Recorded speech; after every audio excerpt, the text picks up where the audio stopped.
भगवतो अरहतो सम्मा सम्बुद्धस्स। नमो तस्स भगवतो अरहतो सम्मा सम्बुद्धस्स। साधु साधु साधु। सदा पूजनीय गौरवनीय महासंघ से अनुमति चाहता हूँ। श्रद्धावंत पुण्यवंत उपासक और उपासिकाओं,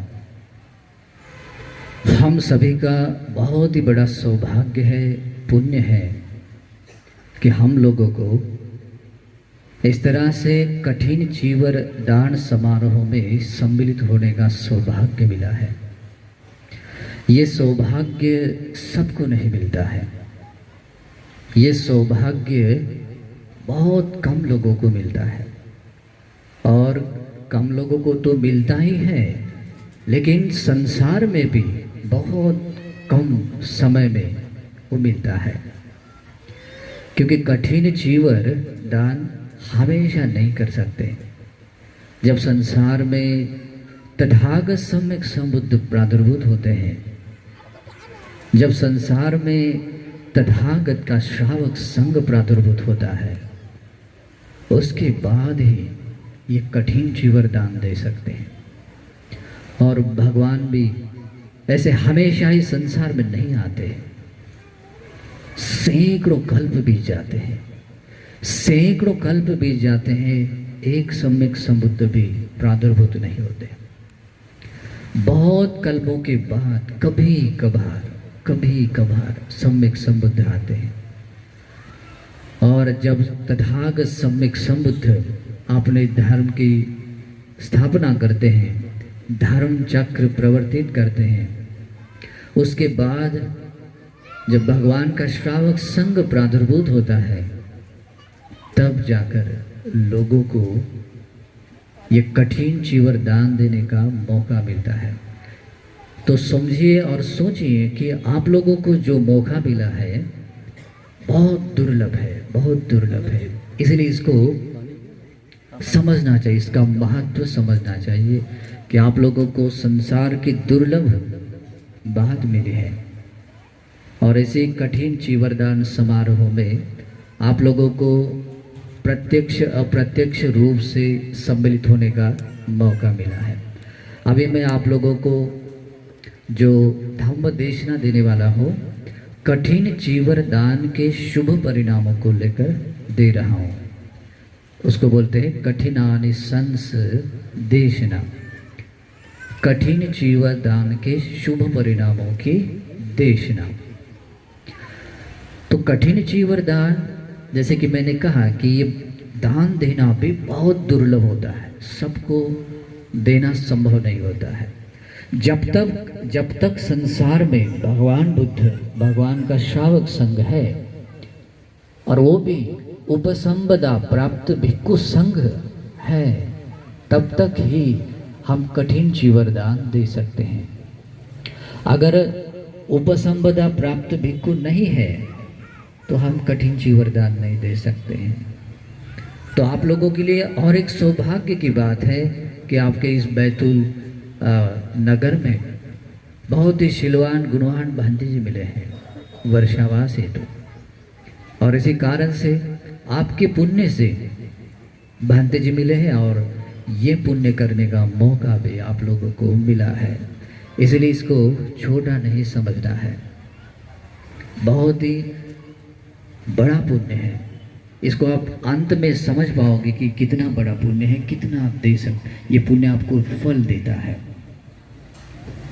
इस पुण्य में अलग अलग व्यक्ति ने अलग अलग तरीके से अपना योगदान दिया होगा। ये कठिन चीवर दान पहले कैसे दिया जाता है वो बताता हूँ।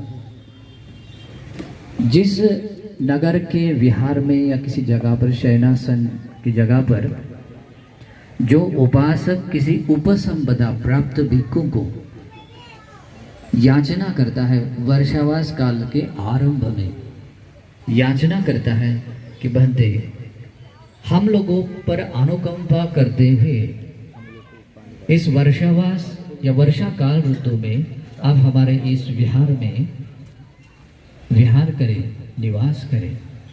हम आप लोगों को आपकी चीवर, भोजन, शयनासन, औषधि, परिष्कार आदि प्रत्ययों से सेवा करेंगे, जिससे हमारा भी मंगल हो।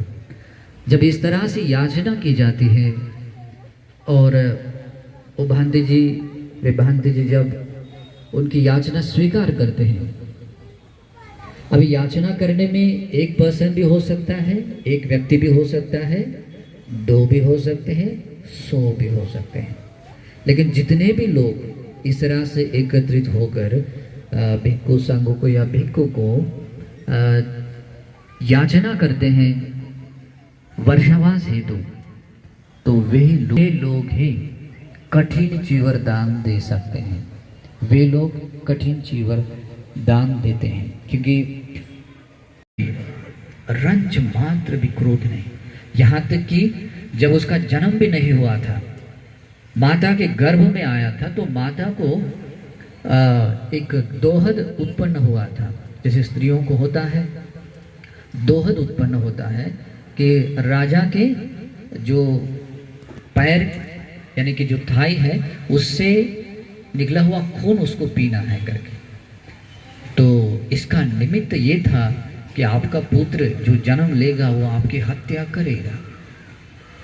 तो ये बात जब बताई जाती है तो रानी क्या करती है, वो कुछ तो उसको अबॉर्शन करने के लिए कुछ ना कुछ करती है। तो राजा कहता है नहीं नहीं ऐसा मत कर, ये मेरा पुत्र है, उसने मुझे मारा या कुछ भी किया जाए, वो मेरा पुत्र है और मैं अपने पुत्र को देखना चाहता हूँ।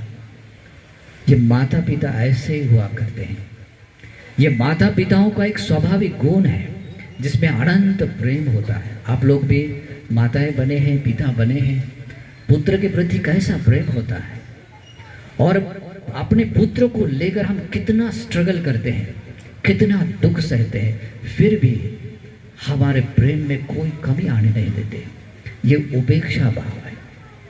चाहे जैसे भी हो मेरे पुत्र सुखी रहे, और उनको सुखी देकर हम सुखी बनते हैं, आनंदित होते हैं। ये माता पिताओं का गुणधर्म है।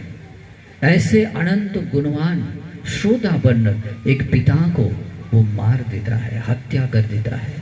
और ऐसा एक पुण्य था उस व्यक्ति के पास, जिस वो पुण्य इसी कर्म के कारण खत्म हो गया। बहुत कालांतर के बाद में समय जब वो राजा बन जाता है, बाद में बहुत समय बीत जाता है, उसको एक दिन का भी सुख नहीं मिलता। राज्य सुख तो उसने पाया, लेकिन उसको शांति नहीं है, बहुत अशांत है, बहुत बेचैन है। वो मौका ढूंढता था कि मैं इसे कैसे बाहर निकलूं, और उसको पता था कि जो मुझे इस दुख से बाहर कर सकते हैं, लेकिन कैसे जाऊं मैं। जो उनका श्रावक, जो श्रोतापन्न था, उसकी मैंने हत्या की।